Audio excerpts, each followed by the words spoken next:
Begin the installation by placing the toilet bowl over the sewer flange, with the mounting bolts passing through the openings in the toilet's base. You should feel the wax ring compress around the toilet's drain pipe. Now that the base of the toilet is in place, take the plastic finishing washers and slide them wide side up down the mounting bolts. Then place the metal washers and lock nuts on, tightening the first bolt by hand until it is firmly in place. Do the same for the other mounting bolt. When both sides are hand tight, tighten both lock nuts securely using a socket wrench until the toilet does not move at all. With the toilet securely mounted to the flooring, the bolts can be trimmed to a 1/4 inch past the nut.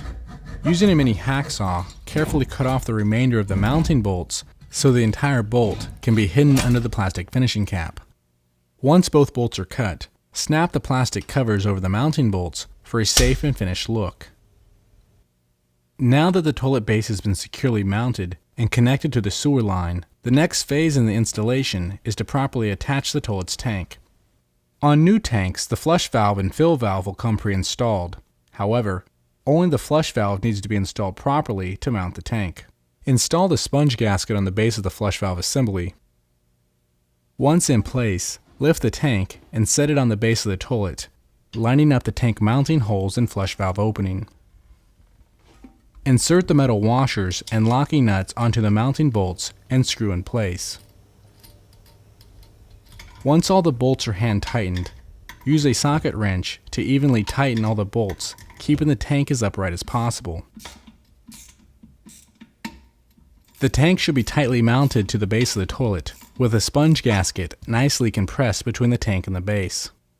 After the toilet is assembled, connect the water supply valve's tank hose to the shank of the fill valve assembly. Turn on the water supply valve and fill the tank of the toilet, looking for any possible leaks between the tank and the base. Make adjustments to the water level or any internal parts if needs be. When all the adjustments are complete, cycle the toilet and reinsure everything is in proper function. Now, if desired, a new toilet seat can be installed. To install a new toilet seat, first place the rubber seals over the toilet seat mounting holes. Next, place the toilet seat over the mounting holes and insert the metal washers and mounting bolts into the holes.